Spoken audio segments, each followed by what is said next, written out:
Today we're talking with one very special lady, and we're going to pass the mic, so to speak, straight over to her to introduce herself and tell us a little bit about your brand. And yeah, when did you start it?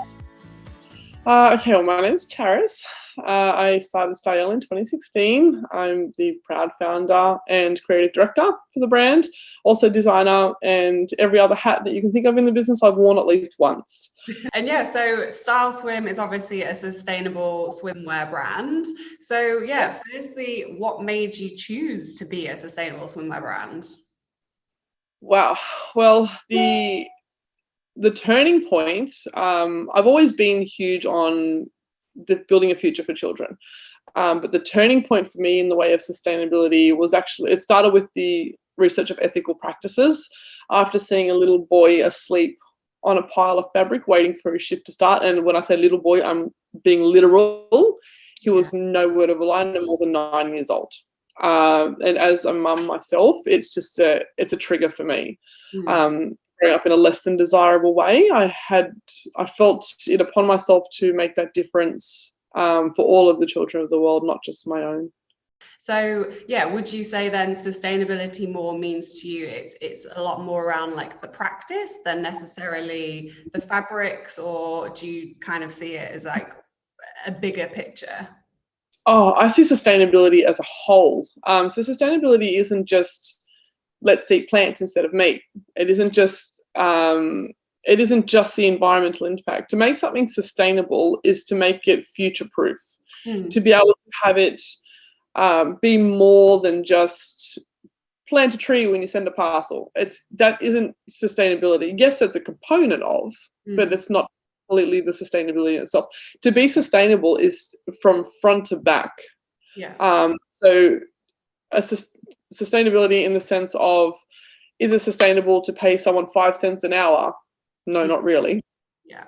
Is it sustainable to ship everything in a leaky oil barge? No, it's not.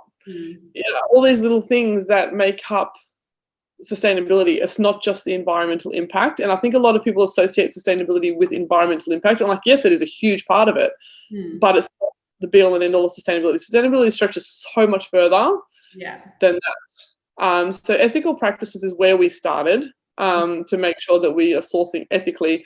So things like paid fair wages, things like maternity leave, things like sick leave, things like job security. All those things were really important to us from the beginning.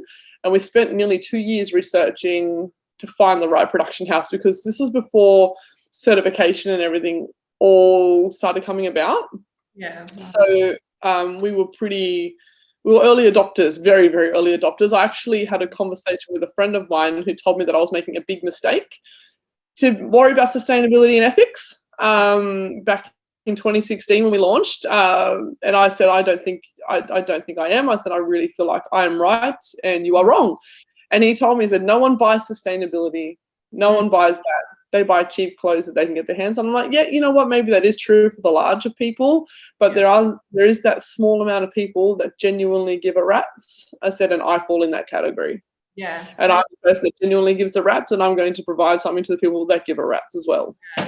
And it's crazy if you think like that was 5 years ago and how much it has changed. Like back then, there was like a few people that really would wear sustainable, but now finally, and probably still only truly in 2021, will people actually pay the price for sustainable. So it's getting there.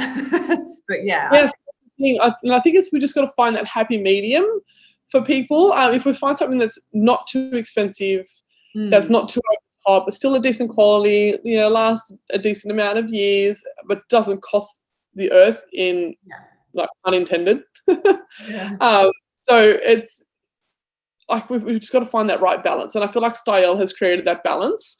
So we are very competitive in the price point. So we look across the board, and it's the average amount to spend between $150 and $200 on a swimsuit. You can spend upwards of $1,000. I see brands that sell them for $600 a unit. So we've kept ourselves very competitive in that sense, while still ticking all of the ethical and sustainable boxes. The carbon neutral shipping, carbon neutral operations.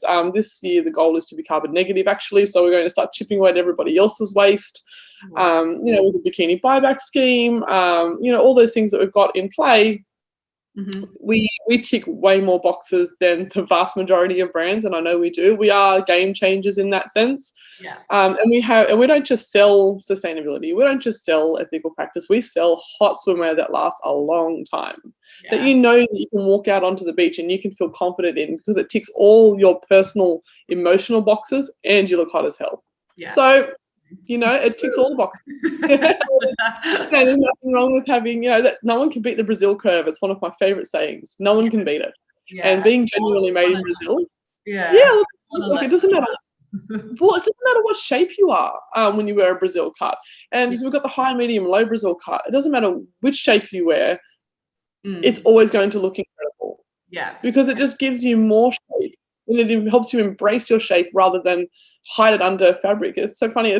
Swimwear is actually contradictory in the sense that people are like, oh, I need to cover my body more so I don't look as big. Well, actually, the less fabric that you wear, the smaller that you look. It's so funny how swimwear works in that sense. And it's really hard to try and reiterate to that to women, because they're like, oh no, I'm big, I have to wear high-waisted and suck in and this, that. I'm like, oh, you don't, you really don't. And it's so liberating when I get to see women that are bigger. Like, I'm not small, I'm a size 12. And it's so liberating when I see women that are a 12 to 14 flaunting it in my swimwear. So we're releasing the extra large soon, which will be great. So we've just gotten that into a few styles. We're going to test the waters, and it'll be fantastic, I think. Amazing. Cool. That is such a great explanation of literally like the brand in its entirety.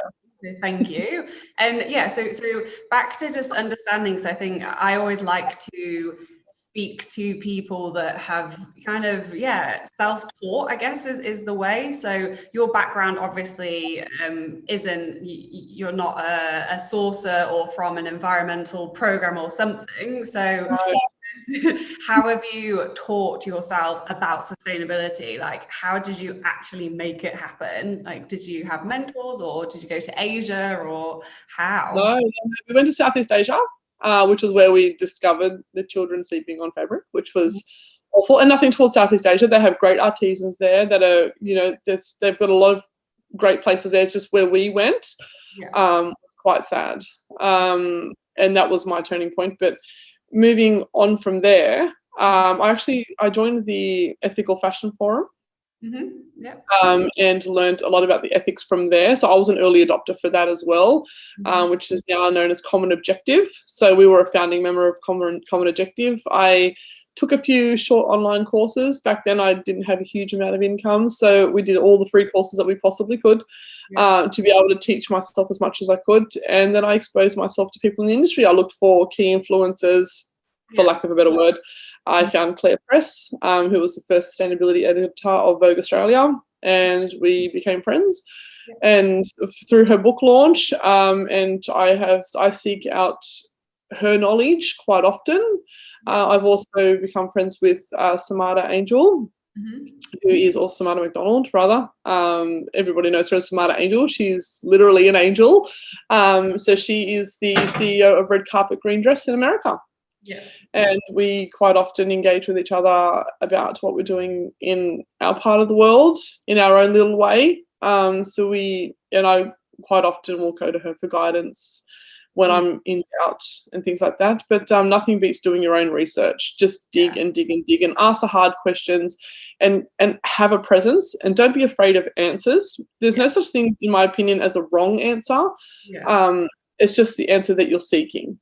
And everybody, you know, it's hard to gauge some people. Some people are out there for their pocket, and others are out there for the greater good of the world. I feel I'm the latter. But the people that are out there for their pocket, you know, they think that people aren't onto it, and they will try and hide from you and be shady and things like that. But you'll eventually pick up on what they do and don't do. And it's really important that you stay aware. And using your common sense is really big. Like if you know, it's and teaching it to your children, and being very aware of eco-anxiety. I got very bad eco-anxiety last year. Started to analyze everything I was doing, and as detrimental as that was for me emotionally, it helped me a lot in the business to find holes. Okay. And I'm constantly looking to fill holes. Business development is a huge point for me. So I'm always looking for holes in my business and how to fill them. Yeah. Okay. Brilliant. And I guess just quickly touching on a point of, I guess I don't know if the right word is trust, but it technically is, of that's then I guess in sustainability when you're believing someone or sourcing from someone or whatever, taking their word. I guess to a point you can take their word if they're from a board, like a sustainable board or something. But I guess then the other thing is like, how can you prove? So like with testing, what's the actual kind of process for brands to be like, okay, no, if I'm going to be sustainable, like I have to have it certified, or I have to like prove that it is sustainable. Do you have any kind of inside info on that? Well, in regards to fabric, I won't take anything that isn't certified. And that's purely because it's out of my control. So that in its sense, like unless it's a fabric that I know, i.e. silk, cotton, etc., then I know myself what it is. When it comes to sourcing silk and things like cotton, we will only use remnants. So that's more sustainable already, using the discarded remnants of other companies. Okay. And we know that as soon as that does go to landfill, if it's a pure fabric, it will biodegrade anyway because it's already natural. They don't get treated. We try and stick to raw fabrics. We don't do any heavy dyeing.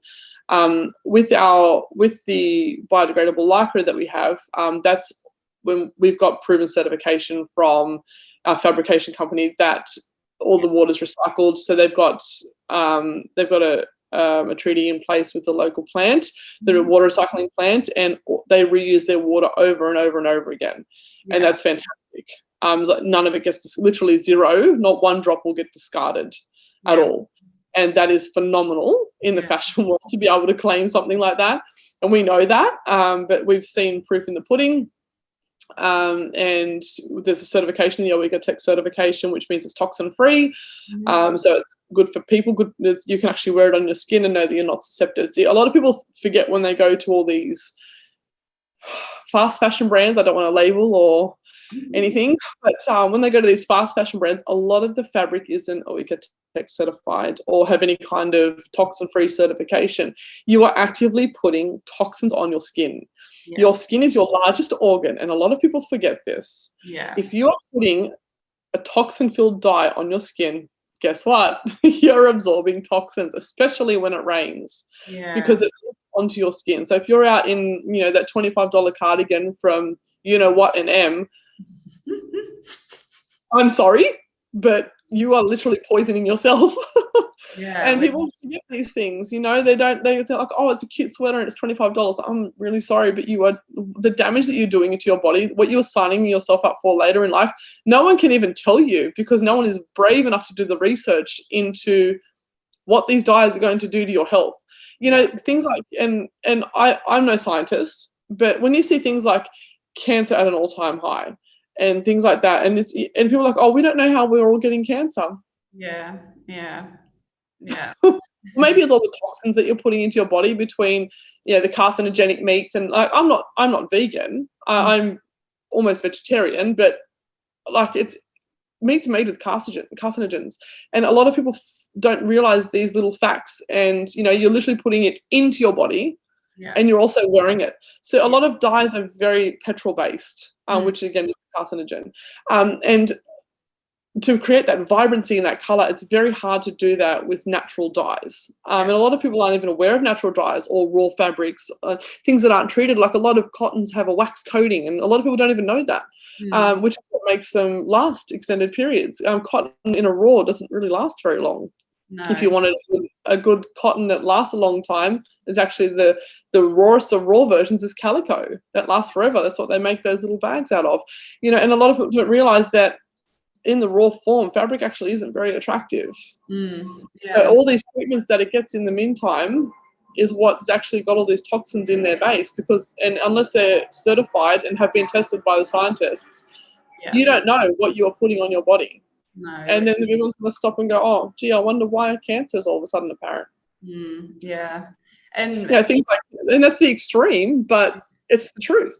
Yeah.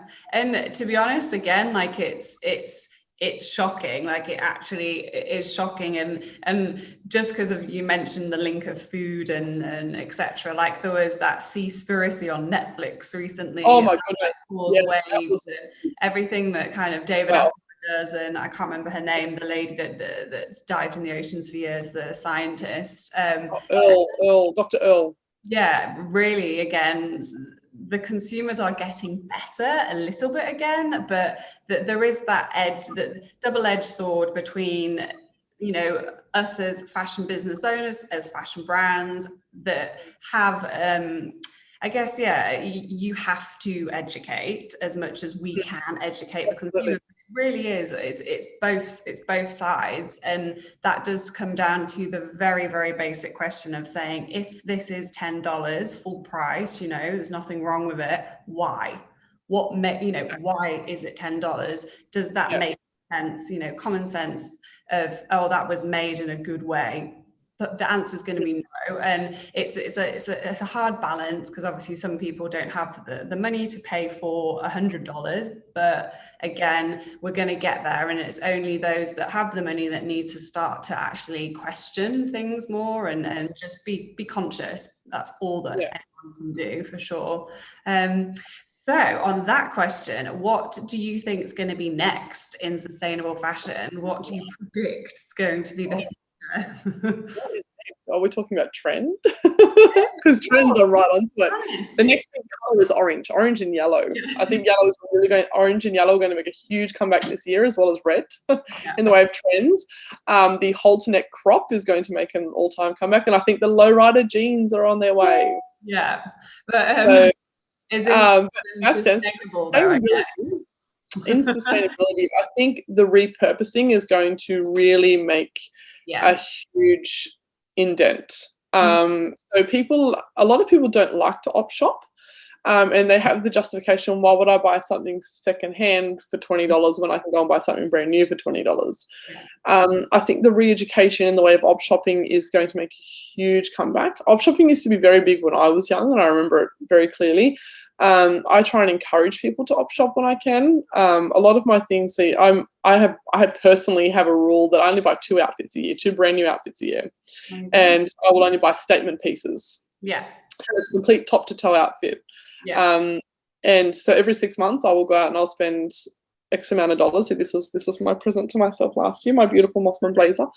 Try and buy quality, try and buy local. And try and op shop when you can. So like my favorite Portman skirt is actually from an op shop, and I love it to death. I have had it for almost 10 years, and I will never get rid of it. It's just a really timeless pencil skirt with a flare at the bottom. It's just beautiful, and I always get complimented on it. And I literally spent $15. It looks brand new. And I think repairing is also going to make a huge comeback. People are personalizing things. So when you get a hole in your jeans, instead of going, oh, they're done, putting a patchwork over the top, recreating it to be yourself. Personally, when I wear my jeans to death, literally, jeans are the least sustainable garment in the entire of your wardrobe. Jeans. They take around 10,000 litres of water a pair. So it's literally the least sustainable garment you could think of. So it's really important. Everyone loves their jeans. It's really important that you then move that to be more sustainable. So get the most possible wear.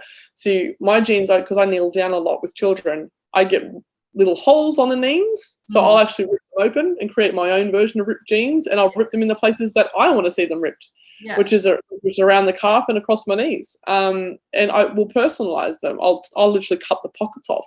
And so there's this cool little cutout where the pocket used to be, and it creates this stain on the bum. And that's how I like it. I'm very artsy, a bit eccentric. Once people realize they go to the op shop and they can get something that has been pre-loved before and then recreate it to be their own, we're just going to see this shift in the industry, and then everyone's going to be like, oh, I don't actually need to buy new. I can go out and create my own. That's what fashion is. It's your own energy and your own representation. Like trends, to me, trends are becoming obsolete. Everyone wants that cute little crop or whatever, but there's literally a million crops in the world. Yeah. You don't need that. You can go and recreate with your own energy, your own personality, your own moving forward. Yeah. Well, the personalization, I suppose, would be the best word, will be the way to move forward and sustainably. The most sustainable garment is what's in your wardrobe already. So yeah, I guess extremely exciting, different future, hopefully, that's going to be the case in sustainable fashion. And I back you with the exact words that you said. I haven't bought anything new since, I think I bought something in December, but I am choosing not to buy new and choosing to buy secondhand. So I'm doing the exact same process and capsule wardrobing what I wear. So yeah, I think that's super important for the future. So yes, let's all make a change.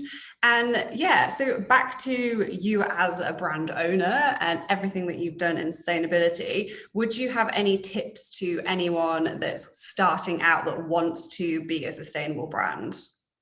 Do your research is the number one. Yeah. You can never do enough research. It is your best friend, and the greatest knowledge you will have is the knowledge you find yourself. Yeah. Because you don't just learn from someone else, learn from watching someone else, you learn from doing yourself. I think that's one of the most important things, is to have your own knowledge. So when someone stands in front of you and tries to tell you the sky is pink, you can look at them and say, well, actually, I've done my research and the sky is blue. Yeah. So it's really important that you know yourself. Mm-hmm. And you're not caught out, because if you try and be a bit of an imposter, then people will figure you out. Yeah. And because people aren't silly, especially in this day and age of technology, with everything literally at our fingertips, you cannot pull the wool over people's eyes for long. Yeah. So be genuine and have your knowledge to back you up. Yeah. And if you don't know something, ask a question. It's so important that you inquire as opposed to try and sound like you know everything, because people will have so much more respect for you, especially in this space.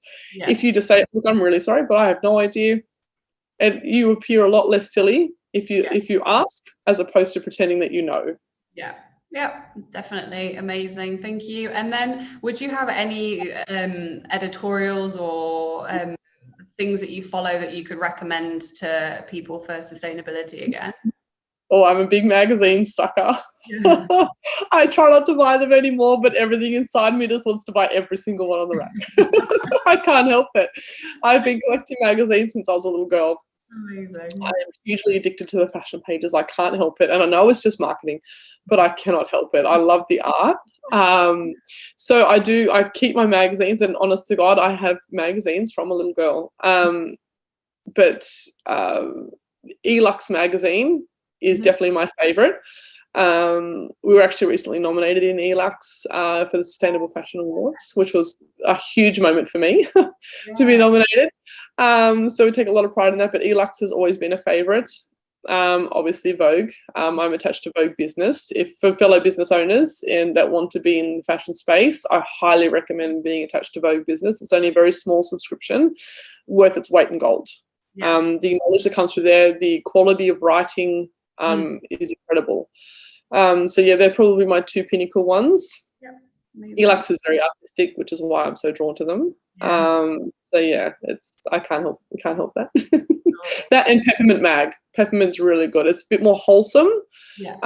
So and that does a broader range. So that does the home. It's a proper lifestyle magazine for sustainability. Mm-hmm. So in my opinion, sustainability isn't just, a few key components here and there. It's you as a whole, as a human, to be sustainable. Yeah. And it stretches beyond picking up that plastic straw. It stretches way beyond that, down to everything, what veggies you buy, do you take your own bags? It stretches so much further than those sorts of things, like going to farmers growers markets instead of going to the Coles or Woolies or, it's, and not that Coles or Woolies aren't great, but, it's to buy local and buy fresh. It's actually better for your diet anyway, but, because they put this awful wax coating on things and, the insecticides and all those things, choices, smart choices, definitely. It is a lifestyle without a doubt. And once you start to chip away at that, you will uncover so much more. Yeah. Going back to what I was saying before, most people do develop some degree of eco-anxiety.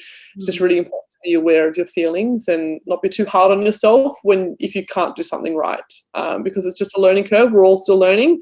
It doesn't matter how old we are. Yeah. And keep learning. You always learn something new every day. Amazing. Yeah. Perfect. What a great way to end this conversation. But before we do, can you let everybody know how they can find you? So either your LinkedIn or Styelle Swim, Instagram. Yeah, you can grab me on LinkedIn is the best place. I love LinkedIn. It's probably my entrepreneurial background that always draws me there. But on Instagram, we are at Styelle Swim, so STYELLE Swim. And on LinkedIn, it's just Charis Cordera. Yeah, amazing. I'll put the links obviously under the video so it's easy. And yeah, honestly, thank you so much. I honestly think everyone's lots of having me. Great. Thanks. Have a great day. You too.